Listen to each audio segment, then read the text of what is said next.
Pamela, thank you very much for joining me. It is so great to be here.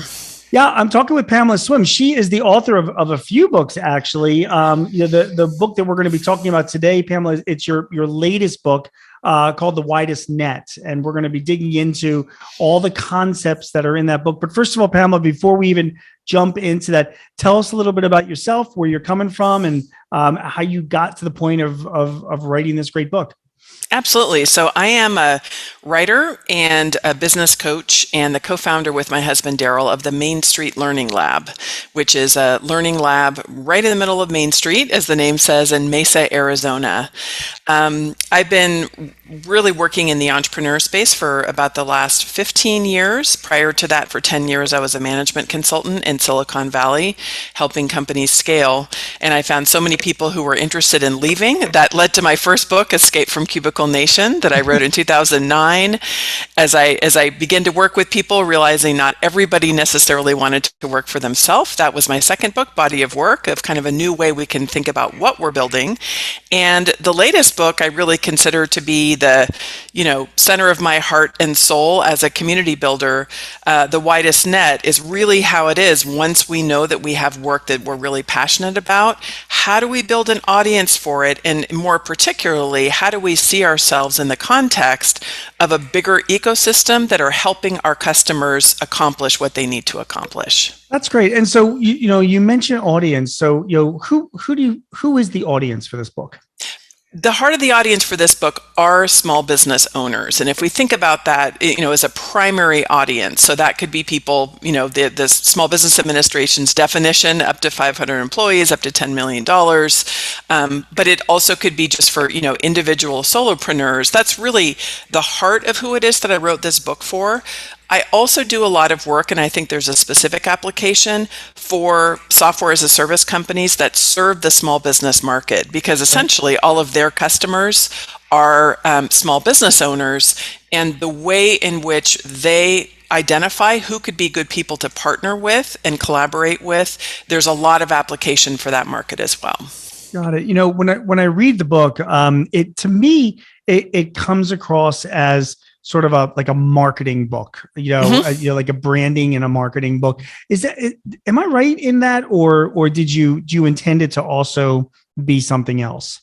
No, that's exactly what I intend it to be. Good. Because for this book, the way that I think about work and the way that I think about marketing is when you are really deliberate, that you've created something that you feel really passionate is a good thing for the world. It's a product or a service that's going to make a big difference.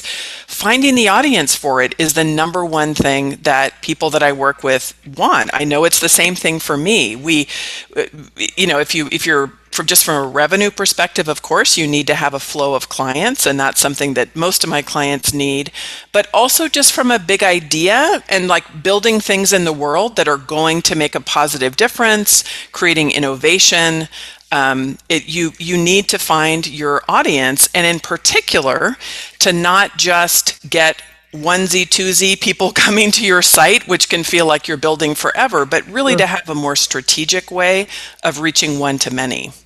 Yeah, that makes sense, Pamela. So listen, there's a lot of noise out there. There's a lot of competition, a lot of people that are publishing books, as you know. So why am I buying this book?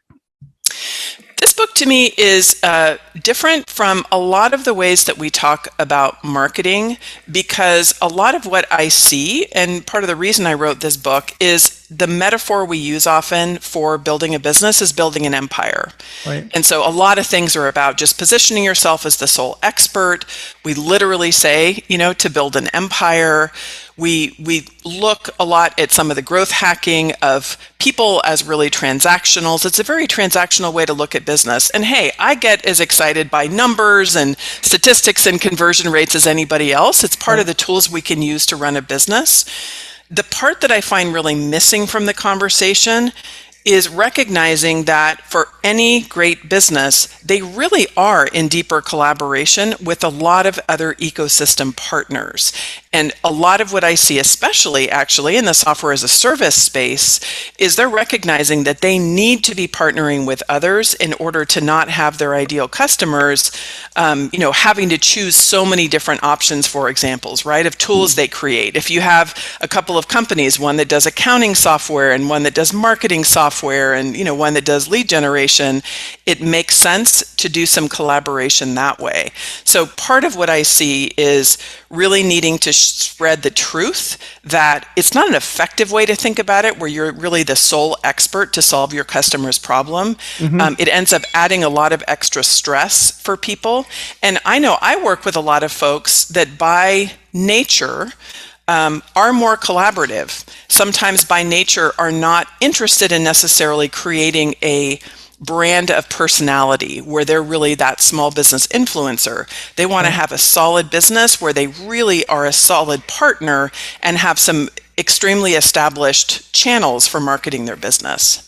So if I can, and by the way, we're going to start digging into some details in a minute, but I'm just, it fascinates me, the whole concept that, where the title of your book is The Widest Net. So there's a big ecosystem of people that could be helping me.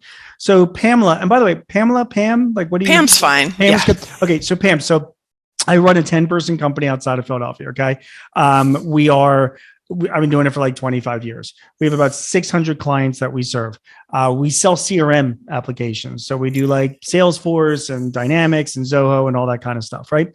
So, I struggle with marketing. I struggle with finding new business. I struggle with retaining clients. I struggle with customers that we sell something to, but how do we continue to evolve that relationship to sell something more? So before we dig into the details, knowing what I've just told you about my business, how do you think that your book would help a business like mine, if that makes sense? Yeah, to me, it really is walking through a process of really just stepping back for a minute. When you've been in business a long time, obviously you're doing a lot of things right? You've grown a healthy business, you're serving customers. I mean, there's a lot of things you have that are well established. Yeah. Sometimes that's true.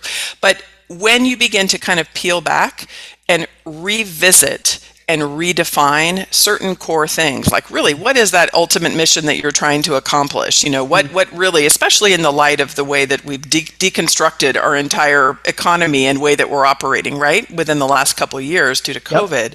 But really, what really is that mission that you're on? And then in particular, to me, that the heart of establishing more of a strategic plan is in really spending some time in the definition in my chapter 3, which is defining your audience very clearly by problem, challenge, or aspiration, and looking specifically at who might be some either new audience segments that could be, partner referral segments. I'm imagining that for what it is that you do, there's a lot of nice adjacencies of first of all, I mean, like the biggest source of our leads comes from partner referrals, like IT firms, things like that, right? That's right. Exactly. Right. So usually, for some like more of an established business like yours, I think it can just be looking in a fresh way at really understanding like what is that shared mission that you might have with some of these partners and doing deeper work in order to get more exposure, to build deeper relationships. Because sometimes there can be a lot of opportunity there.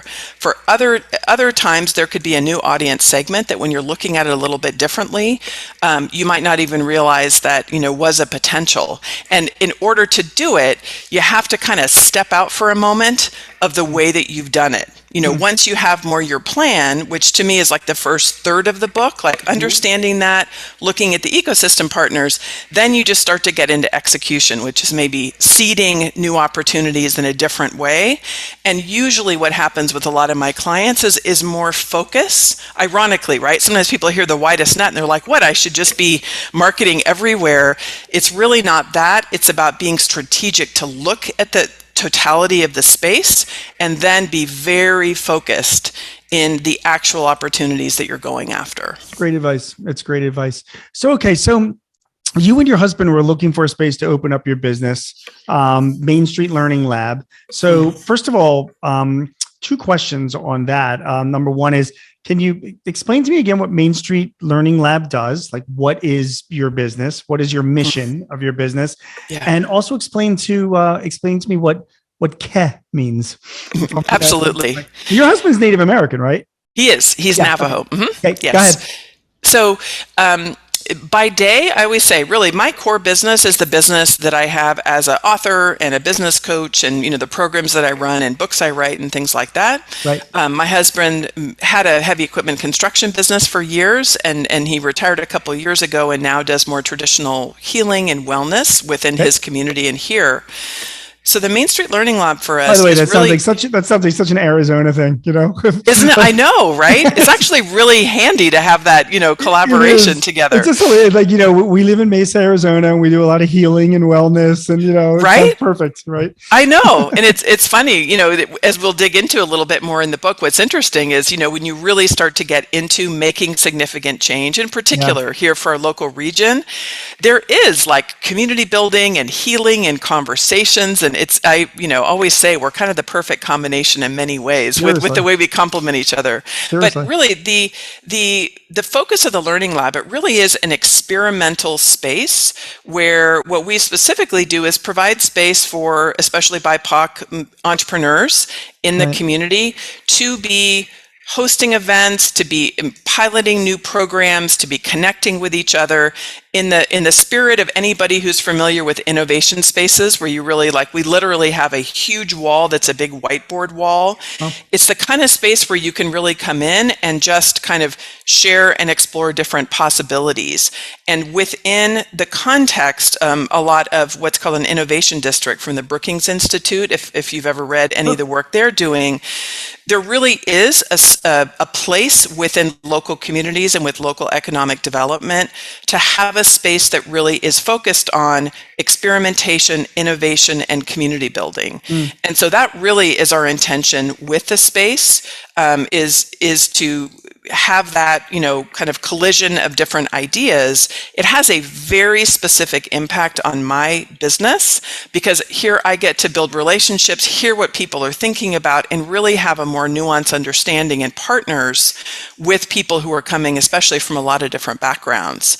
So there's a very kind of correlated relationship, but we don't have the Main Street Learning Lab kind of innovation activities are not a monetized model. It really is something that feeds into the work that my husband and I are doing. Got it. So that, in other words, so you invite, entrepreneurs, people that are, starting businesses or maybe in their existing businesses. Yeah. And it's a place to collaborate, to think, to innovate, right?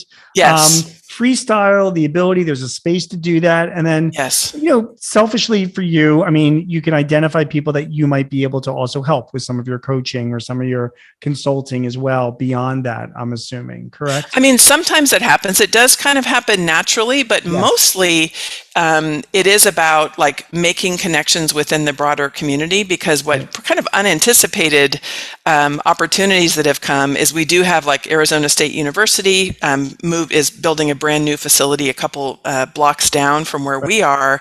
And there's a lot of activity that's happening within our local area. So a lot of work has come from participating in that and doing connecting. But doesn't that dovetail right into, your book is called The Widest Net. Yeah. So here you are building a space that you're offering this out to your community and connecting with the community. And, underlying all of that is expanding your network of people that know you and that you can hopefully help, right? It's exactly right. And, the heart of the work I do, I often say I'm really an author practitioner. Sometimes I wish I could just make up a cool idea and sell 1 million copies of a book, but I really write about what I know. Sure. And in being an author practitioner, the more information and nuance that I have to literally have a learning lab where I'm watching every day, not just inside our space, but also talking to all these Main Street business owners, it gives me a really unique advantage in work that I might do with a lot of brands that are serving that small business customer. Because it's not hypothetical. It's not only just the people that I'm working with as a coach. It's trends and patterns and things that I'm seeing day by day. So it just really feeds my work as being a live innovation studio. You asked about the name, what "ke" means, Ke. And yes, K-E, it's pronounced K-E-H, but it's spelled I couldn't even understand the spelling in K your book. apostrophe E with an accent. Yes, Navajo, as we know from the Code Talkers, right, is a really beautiful, deep language. Right. But the concept of Ke, which was the name my husband gave to our physical building, is within Navajo culture, there's a system of kinship. And so when two Navajos meet each other for the first time, they'll introduce themselves by their two maternal and two paternal clans. And when they discover exactly how it is that they're connected by clan, the feeling that they have is Ke. Huh. So it's like deeply rooted in understanding your place in the universe and historical connection, but it's also a deep place of belonging. And so a lot about what we do here as a community space is making people feel good, welcome, because that really is a prerequisite for creating safety so that people can imagine a new future and new products and new services and all the things that come out of the lab. That's why you're different than me. Usually when I meet people, it's more like, meh, but for you, right. That is the core of my personality. It's like, it's my joy every day to be here. We are just different people when it comes to that. Pamela, who is Jeff Goins and why was he lost? Jeff is a good friend of mine who is a writer and for many years a writing teacher. Okay. He had a really vibrant online business, teaching people how to write and running a lot of group classes. He and I knew each other for a really long time. And part of what motivated me to share his story is he was doing all of the things right that one says to a thought leader. He's building online classes. He built his team.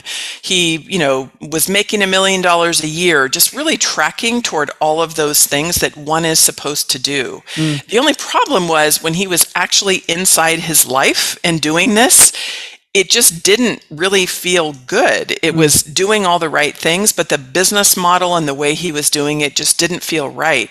What was interesting too, as he shared more about the dollars and cents, is because he had such a big team that he was building to eventually scale in 3, 4, 5 years, he really wasn't making that much money personally. I think he said around $80,000 a year or something, which one does. We've all, seen what happens when you're scaling. You make the short-term sacrifice sometimes for the long-term gain. But for him, I think he sort of had a moment when he was actually making pancakes for his kids where he was like, what am I really doing? The mission that I have, my joy and passion for writing, I'm not doing that. I'm doing all of these things because I think I should to impress my peers and mentors. And so he really just kind of deconstructed everything. He, it was a hard transition. He had to let go of some really beloved team members, but he ended up scaling way back and refocusing, getting a much more profitable business for himself. And now actually, since, that interview and since his business has progressed, he's moving into a really new business model where he's actually excited to scale, but doing it on his terms. And because of that, and because, we're all searching to create, the widest net as it is, that helped him to identify his values, which was one of the main steps that we all need to be taking, correct? That's right. That's the pieces we were talking earlier of, if you're wanting to revisit what's happening in your business and eventually get more customers, we tend to just start like out here of like, how can I run a Facebook ad or, what conference should I speak at? Right. When you really go back to understanding what is that connection that you have with your work and what do you want to do? To me, it always starts with a mission at the root and with your values. If that is not aligned, it is hard to have the required energy and emotional fortitude that one needs to make it in business long term. It's funny. So, and just personally, the CRM systems that we sell, I get wrapped up in selling licenses and having billable hours and making sure we're growing revenues. And in the end, I really should be thinking to myself, like Jeff, when he was making pancakes for his kids, like, what am I doing? Am I helping my clients grow their businesses with these CRM systems? Because isn't that what it's all about? And sometimes we lose that focus because we just get wrapped up in our own shit. You know what I mean?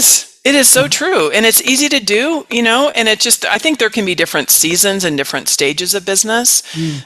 Personally, I don't know if you've seen this because you've been around the block for so long, like I have, but a lot of people can kind of poo-poo the idea of, having passion for business or being, connected. It's like, it's just business, don't worry about it. I just, as a 25-year coach, it is really significant when people do feel connection and meaning with the work that they're doing, when you know that by you going through the hard part of building your business, that you're actually making a difference for people you care about. Yeah. It really does sustain you much more than what transactions. I see people in their 30s and their 40s. I mean, listen, there's a lot of stresses, there's a lot of pressure. You're trying to pay mortgage, you're raising kids, you're dealing with, your families and your business, whatever. So you just get kind of wrapped up in like, I just need this business because I need it as a livelihood, Yeah. So at some point in your life, without getting into how old you and I both are, but you hit a point in your life where you do start saying like, okay, I've kind of hit those financial goals, and like, am I really doing something that I really enjoy and that I'm passionate about? Sometimes I bump into a younger person who has that passion, like doesn't give a shit about the money because they're like really into what they're doing. Yeah. And I'm so jealous of that person and they're one and few and far between. Well, and I'm 55. No shame in that. Like 56. I will own every single year, right? I'm happy. It's just getting better every decade. Couldn't agree with you more. Would rather be 56 than 26. But anyway, that's right. But it's part of what we're seeing with the younger generations. A lot of them are not willing to tolerate the kinds of things that we did earlier in generations. That looking for having meaning, having many more different phases of their careers, different iterations of business. I find that they can like grow and scale a business actually a lot faster, given sometimes a connection with technology and tools and just good use of social media and community building. That it is something that they're more adept at. But it really is a choice. I wrote about in Body of Work, my last book, growing up watching my dad, who was a lifelong photographer. One of the biggest gifts that he ever gave me was to the end, when he was about 83 when he had to stop taking pictures. He died a couple of years ago, but he had such great joy and connection with his work. I never heard him like grumbling, and he was just interested and curious and passionate. I think we short sell ourselves, and I think it's a bit of a cop-out to just tell ourselves like, well, this is just what it is that you have to do. Even sometimes where you may make a choice, which can be a good one, to take a well-paying job or have a certain kind of business to support your family and yourself, there still are ways that you can consciously connect to it and not just kind of trade off emotional well-being. So I just want to say it is more of an approach that you have. It really is not directly connected with age. It's more of a point of view that you have about your work and your life. Fair enough. It's fair enough. All right. So Pamela, you write about a woman named Susan Bear. And she has what she calls an audience audit process. And it helps her figure out what is step 3 in your book, which is describing the customer of her dreams. Can you elaborate a little bit on what her process is? Yeah, Susan just totally changed my life and my whole approach to marketing and business. She's an audience segmentation researcher and specialist, and she mainly works with digital marketing agencies that are working with bigger brands. I imagine meeting her at a cocktail party and having her give me that job title. Like, I'm an audience segmentation and digital specialist, and just being like, yeah, what the hell does that mean? Yeah, I know. I mean, but it is like, I have rarely met anybody who is so passionate about what she does, and she has a very clear point of view about her method, because so much of how it is that we're taught in marketing to think about our avatars, to think about our audience, is really in demographics. Are you 55? Do you live in Arizona, New York? Do you work in the oil and gas industry?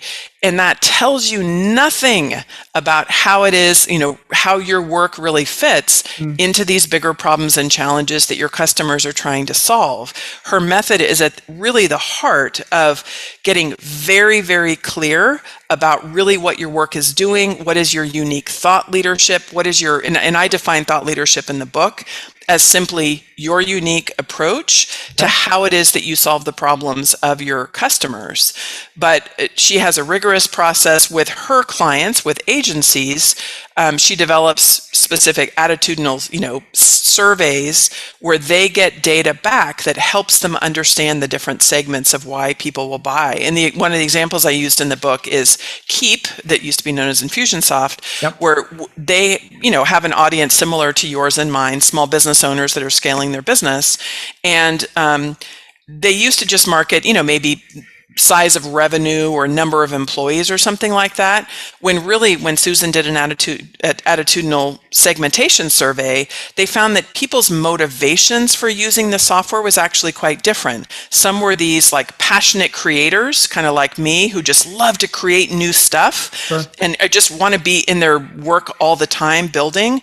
There were freedom seekers that were like Tim Ferriss wannabes. They want to minimize the amount of work that they had. There were legacy builders, people who were really building deeper infrastructure, often to pass their business on, to somebody in their family. And when you think about how different these attitudinal segments are, it makes a lot of sense when you think about marketing, 100%, right? 100%. It's funny. It's, given Susan's job as well. I mean, it sounds like it's a very data-driven thing that she does. I mean, yes. She's done customer segmentation, but the data only leads you so far. So, in your example, if you're describing the customer of your dreams, for me to say like, yes, we want to sell to all small businesses with less than 200 employees that, have a sales and marketing team. Well, that, that's what the data says, but it kind of goes a little bit beyond that, doesn't it? It's like you just said, well, okay, what is their motivation? Why would they want this? Right? That's right. Because her research in particular is not demographics, it is attitudes. It's attitudinal segmentation. And you can see where it can fit sometimes, right? Yeah. When you might say, for freedom seekers, if, your segment, because you're selling this software, right? Similar types of software, right. to the same kind of segment, right. That where that primary motivations for them are about just automating, getting out of their business, being really efficient, utilizing resources effectively, you can create such a good targeted plan.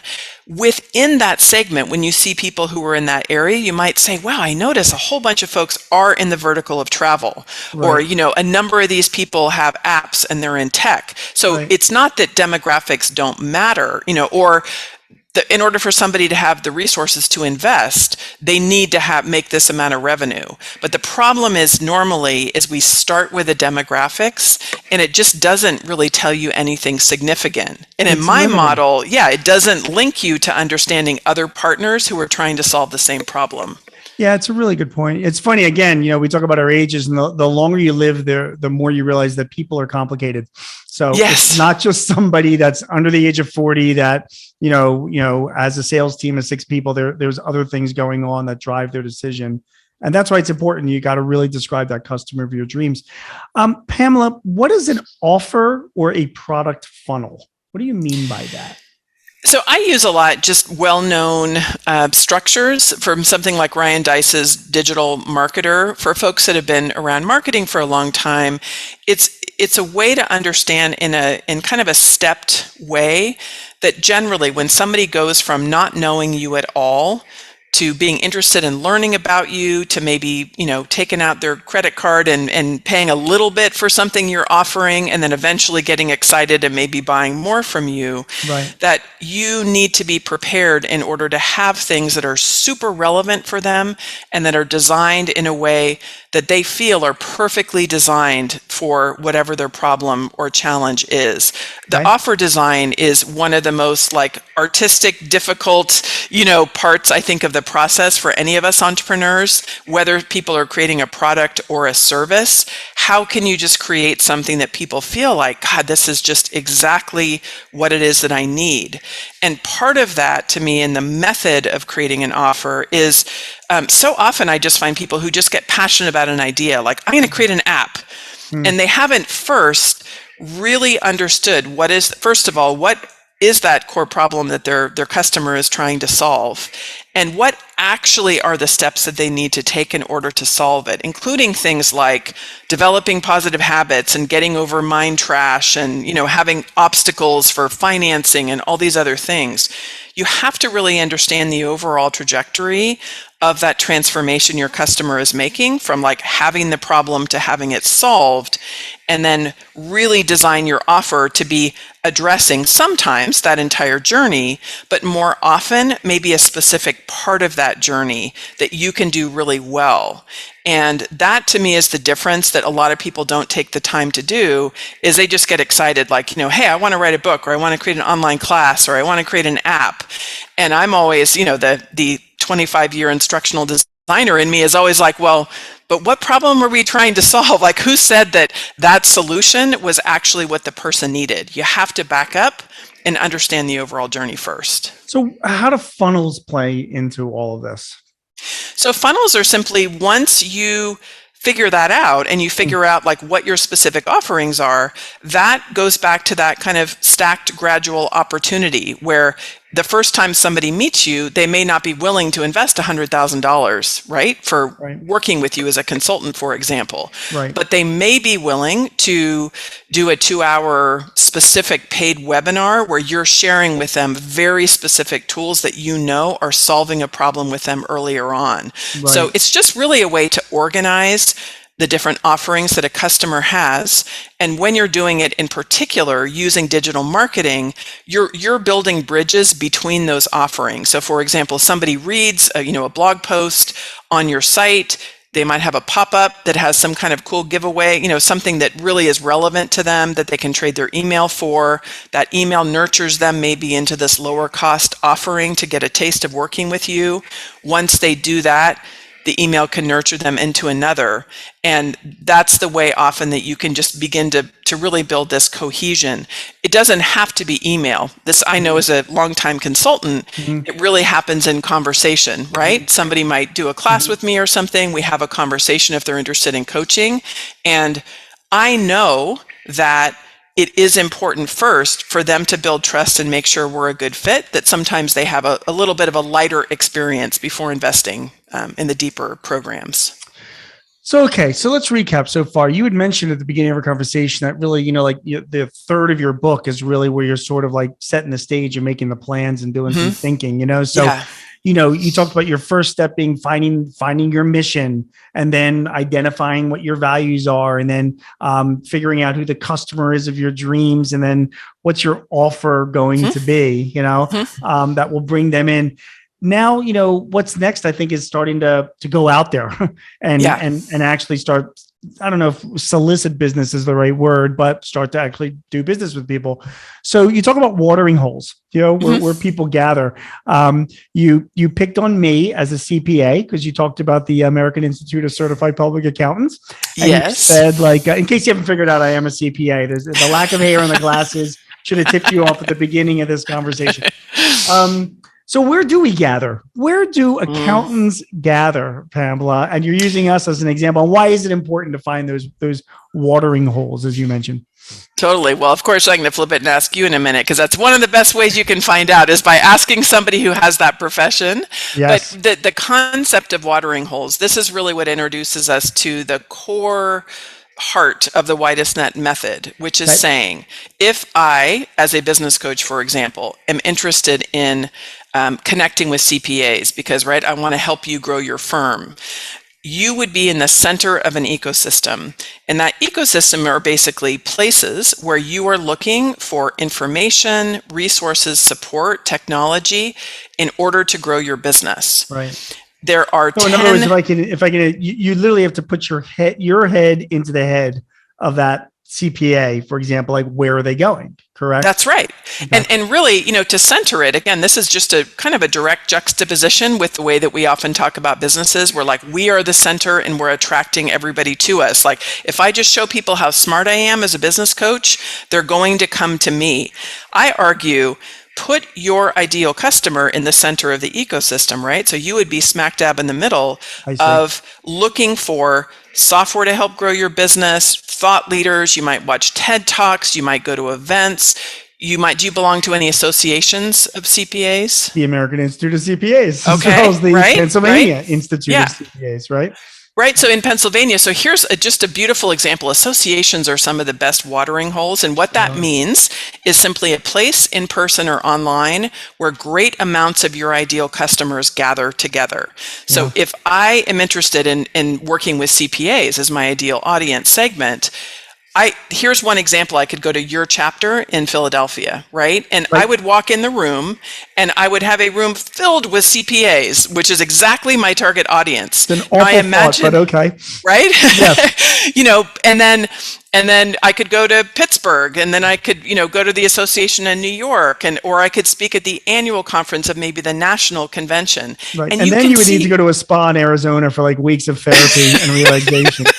I love CPAs personally. I have just because I work with you all so much. But, really, it kind of is a perfect example of imagining where, when you can have that feeling where you're like, where can I reach my ideal folks? When you've taken the time to understand that maybe, it's a CPA interested in growing their business, but in a particular way, right? Somebody who wants to do it ethically, somebody who hates social media and, is really more interested in building a referral network, right? So there can be some nuances to how you choose it, but just by having that definition and then finding some of these watering holes, for many of my clients, like all they would need to do is basically work the circuit, right, of meeting a whole bunch of folks that are going to be in those association meetings. And of the folks in that group, not every single person might be interested, but it's a much more targeted way of working with them. So that this concept of watering holes is so critical for the strategic design of how you spend your marketing energy, your marketing money, and your marketing activities, because where you would ask, your ideal client and people you work with, like, who is your, what is the favorite podcast that you listen to about growing a business? What's yours? I'm curious. Oh, I have a number of different podcasts that I listen to. I mean, I do listen to TED Talks, and I also listen to Malcolm Gladwell's Revisionist History is really good as well. But really, when it comes to growing my business, Planet Money is really excellent, and The Indicator on NPR. To me, everything is financial, so I like to follow what's going on in the economy, so it helps me make those decisions. Yeah, I love that. Conan O'Brien, and all sorts of other ones that make me laugh. Exactly, right. Yeah. So there could be, for us generally as consumers, there can be all kinds of things we listen to. When you're doing the ecosystem analysis for your marketing, it generally you're looking for the segment of media or, associations and so forth that are related to solving the problem that you solve. But I do want to also say, like, you mentioned about associations. I just have to also jump in there because they seem so underused. If my clients, if they're going to leave their office, if they're going to go somewhere and get on a plane somewhere, it's either going to be on vacation with their families or it's going to be to their annual conference with their association. And it could be the Tube Distributors Association, the Corrugated Container Association, the Plastics and Resins Manufacturers Association, all sorts of boring associations, but that's where they go, and that is like that's the perfect watering hole. Yeah. Pamela, I just want to make sure, because I want to cover all of your concepts. You talk about the easy breezy zone. And then you go on to talk about, in your next step, you talk about brick and mortar beacons. Yeah. Let's first of all, let me ask you, what do you mean by an easy breezy zone? This is under your step 6, which is the seeds you plant. What do you mean by that? So we've kind of built this foundation. You understand what you're doing, who your customer is, and where the watering holes in which they gather. Sure. I think often people get freaked out about marketing, or they stop doing it, or they do it poorly because they move too quickly into like asking people for something. If you've ever been accosted on LinkedIn where you link with somebody and instantly, and I don't mean something thoughtful like, oh, I love your show, I've been listening to you for 5 years. I mean, that can be really wonderful when there's a heartfelt connection. But generally, if the first time you meet somebody at a conference or, on LinkedIn or anywhere, they're immediately trying to sell you something, it feels so awkward. Agreed. And what I really want to bring back, and what I do always as a community builder, is to recognize there is this time where you're really just listening and getting to know somebody. You can just kind of relax. If you're going for the first time into that association meeting where you've never been before, you don't have to be working the room and trying to close business. You can use it more as a chance to listen to to? Like, how are people talking about their business problems? What's important to them? Who are the other speakers? And then when you do have a conversation, just to take some time, right? To just get to know the person, not coming on so strong. Yeah. And it's not a manipulative tactic where like you do that just to catch them in your web and then all of a sudden you're going to pounce on them. To have the right kind of partners and customers, and in my experience now in 25 years, I have a lot of folks I am still connected with and I end up still doing business after all these years. You're looking for fun, interesting, creative people to work with. Like they want to work with somebody they really enjoy that can help them. And you really want to work with somebody who you believe in, who is interesting to work with. And so that just takes a little bit of time to relax, get to know people. And that's a part of the seeding process that could include research, but also just chilling out a little bit before you're basically meaning just being pouncing. easy and breezy, right? Yes. Like you just said, just chilling out, and you're not, because I do, that happens to be on LinkedIn all the time. Sometimes I get just aggressive pitches from people that I don't even know from Adam. And you're right. I mean, the world is based on relationships, and you have to let them evolve a little bit. Like just stop with pulling a gun out and trying to shoot somebody to make a sale. Just relax. That's right. And let it go. Yeah, because usually at that point is where you're kind of at a desperate point, right? Because you haven't done that earlier stage planning. And we've all been there. Like, I do not judge. I just want to be really clear that I know what it feels like sometimes to need to pay your mortgage or, like you need to make things happen. It's okay, but it's a symptom that you really haven't taken your time to really put in like natural ways in which you're connecting with people. So that's kind of for seeding, and there's very specific ways of doing it. It doesn't necessarily have to take forever when you're doing seeding, but there's a lot of specific ideas within that chapter. For the beacon, this idea of beacon, because a lot of what I talk about earlier in the book is listening, getting to know the community, figuring out, paying attention. So you're really using language and creating offerings that are helpful, that are, aligned with where people are, what they're thinking about as your ideal customer. A beacon is really that place where what I define as a beacon is a specific communication vehicle that you use to share your thought leadership.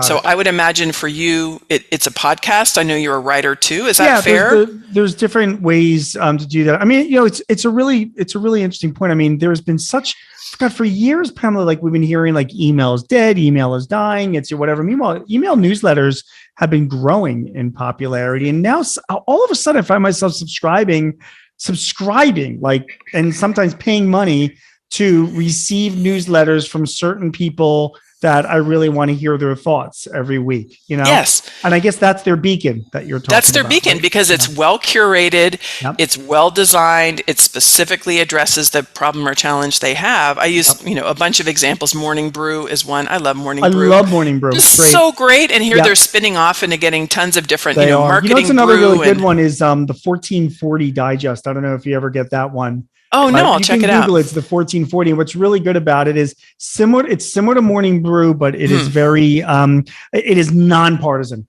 So it's a news summary with some fun links, included. But it just presents the news without any kind of a slant, which in this day and age, I think a lot of us would appreciate. You know what I mean? It's super helpful for sure. So that's their beacon, their daily morning newsletter. And I guess beacons can be, like you mentioned, podcasts. If that's like, for example, if you're running a business and you want, you're going to say like, damn it, I'm going to focus on this podcast. That's going to be my beacon. That's how I'm going to be getting information out. And that is my main thing. Right. And I guess the biggest, if I can ask you, the biggest, risk that you have there is spreading yourself too thin. I mean, I see too many people trying to do too many things or use too many beacons. I think that's it. And so that's why, to me, it is important strategically to choose a primary beacon. I use, Brene Brown as an example of, she really has zeroed in on podcasting, doing a partnership with Spotify. We know she has a huge audience. I used her as an example of somebody who crosses so many different audience segments, right? With the clients that follow her work, from the military, CIA, Disney, social workers. Like, she has this really interesting audience. But you need to strategically decide where you're going to really put your effort. A beacon has to be a place where your ideal clients go, where they listen for information, because even if you love to do it and none of your clients listen to podcasts, that's not a good beacon. You have to meet in the middle. But there are satellites, right? Social media satellites. You can have an episode, you can parse it out, share it on LinkedIn, and I recommend maybe 2 or 3 kind of social media satellites that you choose deliberately. But a lot of people get overwhelmed of just doing a bunch of things in a kind of a half-assed way, and it doesn't work. You're frustrated, and there's no one place. If you're to tell somebody, if you really want to get to know my point of view, this is what you should do. For me, it's been my newsletter. I've had my newsletter since 2004, and it's a place I love it. I love to write it. I've had people who have been subscribed for a long time, and it's helpful for me to know that that's my primary beacon. So you cover 10 steps in the book. The final step is about your ecosystem and protecting your ecosystem. And you talk about creating an ecosystem map. Can you expand on that? So really, when a lot of the strategic work that you're doing for, understanding your audiences in a different way, being deliberate about choice for your marketing beacons and vehicles, beginning to do seeding, what I call tiny marketing actions, like operationalizing, taking consistent small actions over time with a lot of hearkening to James Clear's methodology within Atomic Habits. Of course, there's a point where you want to be operationalizing and systematizing the way that you do your marketing. And so there's really a lot of, when you have this ecosystem map, if you're always going to be aware, first of all, of your choice of core audience segments within the ecosystem wheel, right? You might say, I'm really, in 2022, I'm going to really narrow down and make sure I'm doing very deliberate connection with this market because it is deep and I am not reaching I know all the people I can reach in that segment. Or you might say, there's a new audience segment that I'm really going to put some deliberate energy into to begin to seed and build relationships. You want to have a way that you can easily capture information and store it. So some of that is just very pragmatic of the tools that you use, whether it's something like Pocket, where you're like, oh, wow, here's this super interesting conference that probably is just teeming with people who are my ideal audience. How can I quickly take it, categorize it in which ecosystem segment they're in, link it to maybe content that I'd create or a reminder in order to do something about it? Because when you're looking more strategically at the wider net, it is easy for people to get overwhelmed, right, with so much to track. So that's part of how you make sure that your systems, many of which you sell, are really set up so that it's easy for you to process information that comes out and begin to create more of a rich repository. It also makes it easier for other people on your team, where you have a marketing agency or a marketing manager, to take that thinking and begin to really implement it, because that ultimately, I think, is the area that will keep you fresh. And I don't know what you find. I find that I always say, one of the reasons why we file our taxes all the time and we track our finances is because we will get in big legal trouble if we don't. Of course. And it'll affect our credit score, like very concrete things that keep us from doing what we want. Right. Nothing bad happens, besides not having enough clients, right? If we're not doing our marketing activities, it's the kind of thing we're like, I'm really busy right now, I'll get to it later. Of course, that's a fatal error. Sure. You have to be doing marketing consistently. So that's part of my argument, is if you don't operationalize those activities, if you're not really organized in how you're doing it, you're just going to do a big burst of activity, and then it will drop off until the entire economy shuts down and all of a sudden you're panicked, realizing you haven't taken the time to build some new market opportunities. The book is called The Widest Net, and I've been talking to Pamela Slim. Pamela, before I let you go, say somebody runs up to you in an airport and says, I've just finished The Widest Net and I loved it. What would you like to hear that person take away from this book? First, I'd love them to hear oh my gosh, there are more opportunities than I thought of. I was sort of worried that maybe nobody would, be interested in buying my thing. And all of a sudden I see all this potential of, what I can do. Sure. The second thing that I hope they take away is I don't have to be one of these wheeling, dealing, transactional business owners, that I can actually love and care about, my clients, my community, and I can build partnerships that will be supportive so that I don't have to do it all myself. I feel like that's the greatest gift I have every day is I have so many fantastic partners, peers, collaborators that no matter what's happening, I always have, and no pun intended, this wide net around me that like will not let me fail, will help me think creatively. And that kind of support is really what I wish for every person and every community, to have this sense of cohesion where no matter what's happening, during the everything with COVID, when our main street shut down, we didn't lose any businesses. And a lot of that is because of the kind of connections that we have and the way that people specifically work together. The Widest Net by Pamela Slim. Pamela, thank you so much for joining me. There's a great conversation. I learned a hell of a lot. So, it's a great book. I really enjoyed reading it. So thank you. And I wish you the best of success. Thanks for having me. Sure thing. Everybody, you've been watching BizBooks. My name is Gene Marks. Thanks for joining us, and we'll see you next time. Take care.